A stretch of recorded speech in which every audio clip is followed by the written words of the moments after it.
Let's begin indeed. Hello people, Sujaro speaking. TheCrazyBunch's WebShow's number 117. Today we're doing not one, not two, but 5 dev topics today. We got a news topic regarding to PBS and the Corporation for Public Broadcasting's news topic. So let's do it now, so shall we? So we got for us. So let's talk about dev topic on Joseph Patrick Ziegler. Known as Joseph Ziegler. He was a Canadian actor and theater director. Most known to be one of the founders of Salt Pepper Theater Company. He was born in Minneapolis, Minnesota on November 7, 1953. Ziegler studied theater at the University of Minnesota before moving to Canada to continue his education in the National Theatre School of Canada. Excuse me. After graduating in 1979, he moved to Toronto, Ontario, where he had acting roles in various theatre companies, including Theatre Passion Maverick, Trying Theatre, Shaw Festival, and the Radford Festival, before becoming a member of the founding Salt Pepper class in 1998. Over his career, he had film and television roles, most notably as Dr. Jim Barker in Side Effects, and then Hamburg, in Black Harbor. He was two-time Dr. Mayer, more award winner for Best Leading Actor. Gerald Fear in 2008 for The Time of Your Life, and 2011 for Death of the Salesman. He was also nominated for 2001 for the School of Wives, In 2017 for The Last Wife, Ziegler also nominated twice for Best Direction. Gerald Fear in 2005 for Hamlet, and in 2006 for Our Town. Personal life and death. He was married to actress Nancy Polk, alongside he had in several productions, including Death of the Salesman, Long Stay, Journey to the Night, and The Tender Fate, played by Ben Power, which imaginates William Shakespeare's Romeo and Juliet, as every couple could find Matthias. They had 3 sons, Tim, Charles, and Henry. He died on July 28, 2025. He was 71 years old. The next dev topic has to do with Martin Mintz, born Martin Amber Mintz. He was best known as an American English journalist who was in the early years 1946 to 1958 reported for 2 St. Louis, Missouri newspapers. The Star Times and the Globe Democrat, and then the most notably the Washington Post 1958 until 1988. He exposed such scandals in Valdomi and the Dawkins Shield. For 2004 hours, he was senior advisor to the nominated Watchdog. Born in Ann Arbor, Michigan on January 26, 1922. To William Sarah Solomon Mintz, Jewish immigrants from Rivalia, who owned a dry goods store. He graduated from the University of Michigan in 1943. He enlisted in the Navy in the 1944 Command and Transport Ship during a Norway landing. He began his reporting career in 1946 in the St. Louis Star-Times. His career began in 1955 with the General Democrat, meant that during did the nation's first newspaper series on the plight of the mentally disabled. At the Post, he brought in the commercial definitions of news, with people on it report on issues involved in party actions from that. Manual advice, tobacco, oil, auto insurance industries. The Post 1982, Mintz broke the story of the Bond timeline, sexual trans queers from that. They caused several thousand children worldwide to be born without arms, legs, and without any limbs at all. Although the press created the advent of the rituals oil combination placement that he revealed that in improving the pills from that in 1960, the FDA have launched the greatest controlled medical experiment in human history. Tens of millions of healthy humans being will take the pill in 20 or 21 days a month. Wow. Often throughout their childhood, varying lifespan, on the basis of coordinate evidence of safety, something like that. It's also reported numbers of unsafe or anti-sure environment medicines and medical devices, including crucial glowing mere 20 died, which are very 8,000 with chemistries or flags. Wow. A killer anti-antivirus drug without withdrawal by manufacturer only a few months after being sales began. The dog and shield Q7 IUDs, something like that. Started in 1965 and continued until 1999. He reported on the tobacco industry, including 1988 smoker death trial in which cigarette makers were appealing to disclose the first time what they could know of the dangerous smoking when they knew it.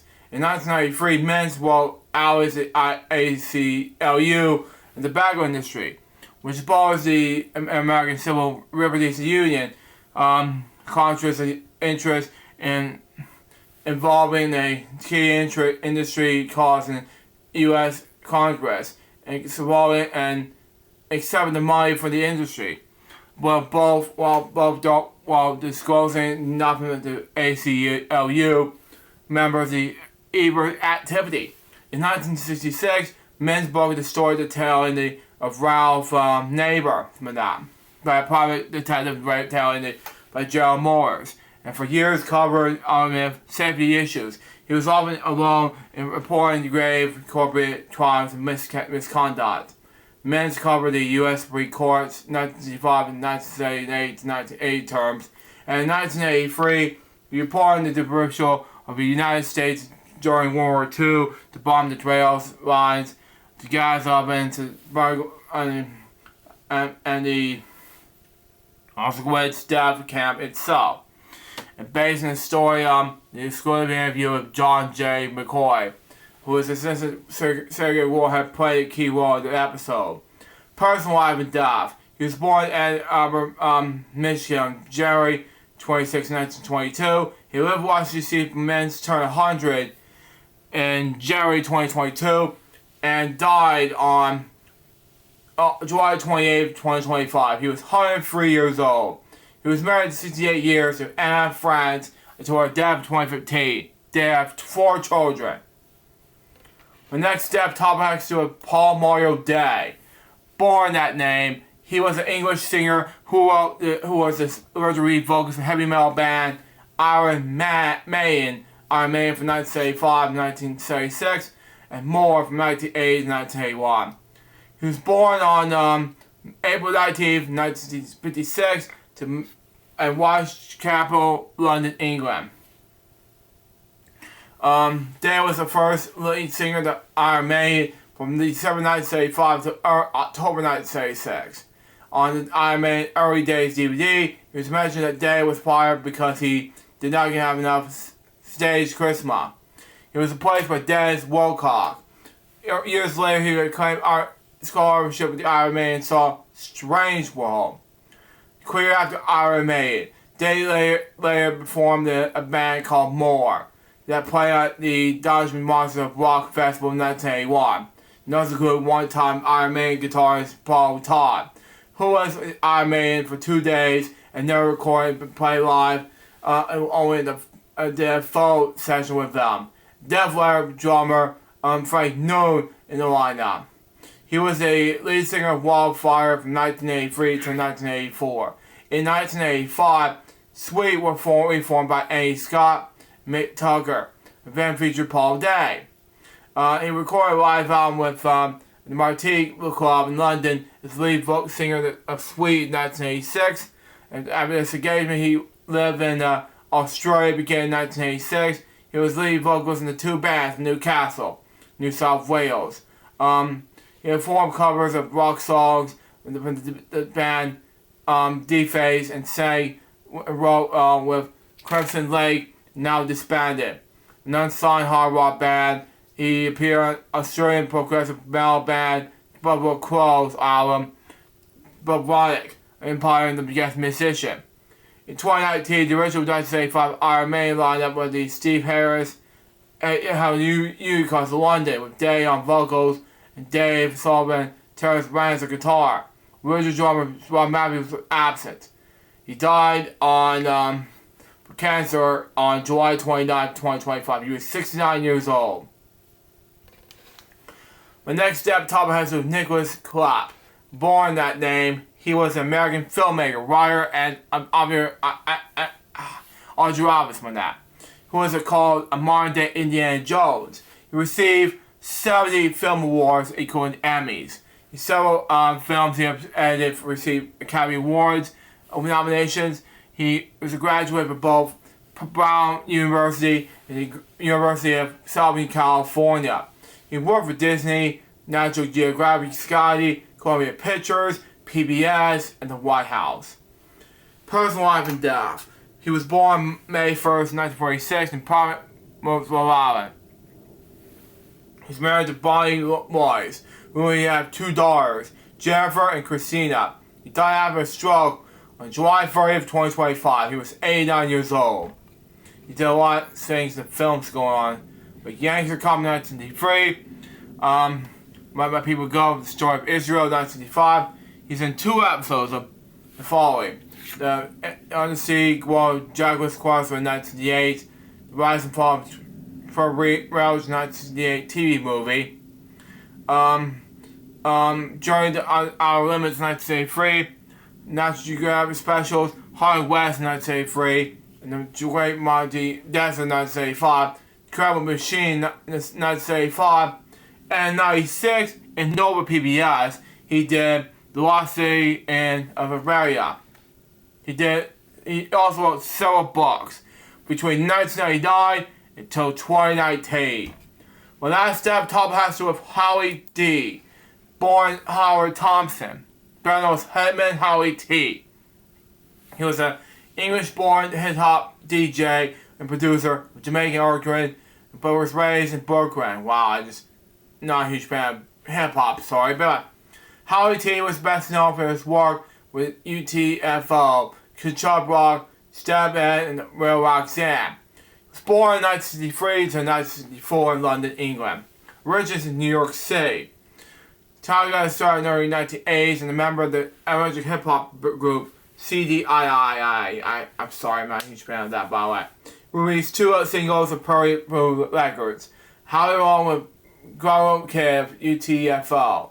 This is the group Whistle. Wow. First go for the 1985 song, Nova Series Just Buggin'. He then began an in-house producer for New Jersey-based independent label Records. I Got Made by Special Ed and Treat 'Em Right by Chub Rock, produced by Hitman Howie T. And in 1991, he mixed and co-produced the Billboard number 1. Oh, I'm not gonna say it. Sorry. By Call Me Bad. Anyway, it was only made number 1 hits by Call Me Bad. He also done remixes from Madonna, Heavy D, Maxi Priest, and Will Shawn, among others. He was measured the teenage Spencer Malmay, who on the release an underground hip-hop classic, Try My 12, under the name East Flatbush Project. He died on August yesterday. He was 61 years old. Now let's do the moment of silence with regards to not 1, not 2, but 5 depth topics right now.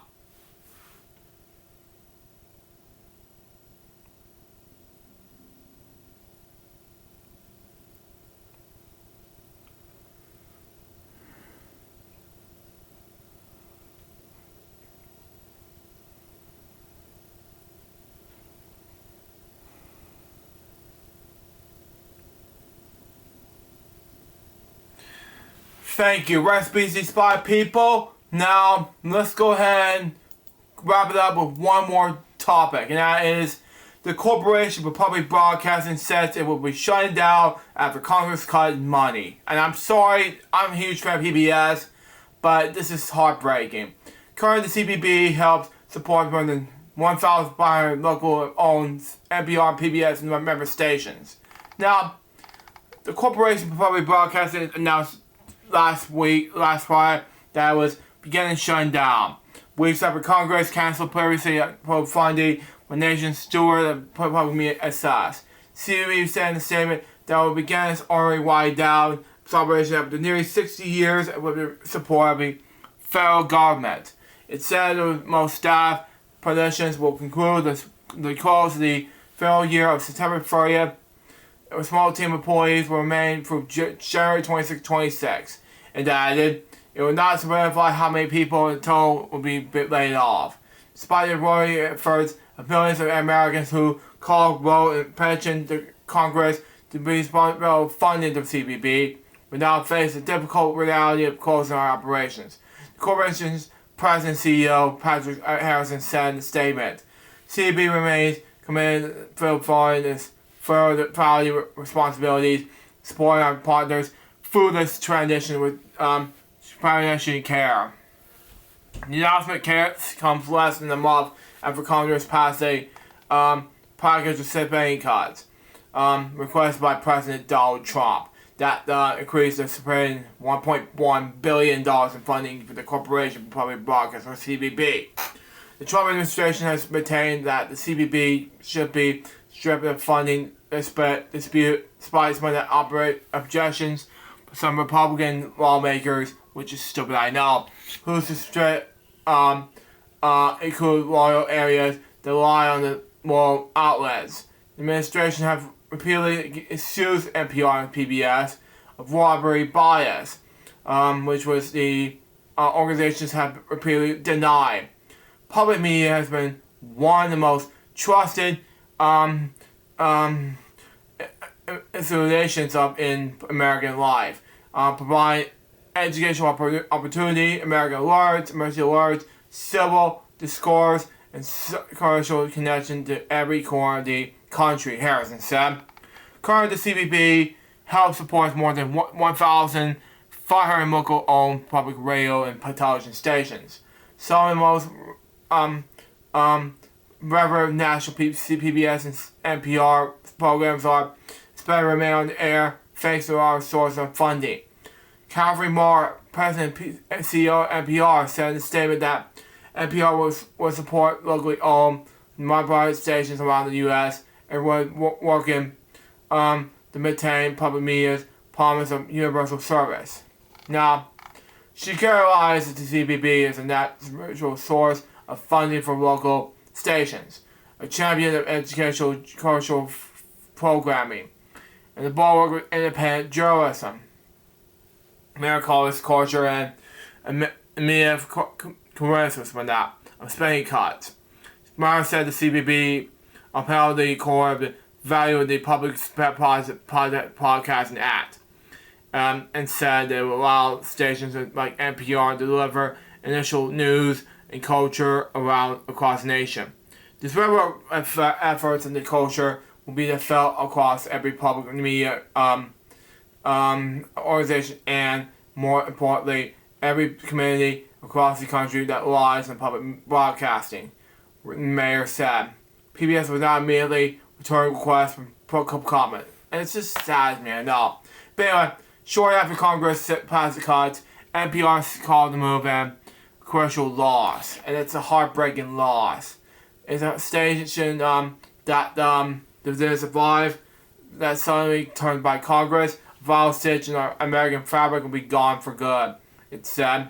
Days later, NPR announced that it would be editor-in-chief and Senior Vice President Ian Cabinet stepped down. Wow. In the days after the cuts were finalized, the PBS News outlet grew up with, by the way, posted a statement stating that the program is not going anywhere. Which I agree. We will continue our work without fear or favor. And we'll have it for nearly 5 decades on the air, it said. Now, I grew up at PBS NewsHour.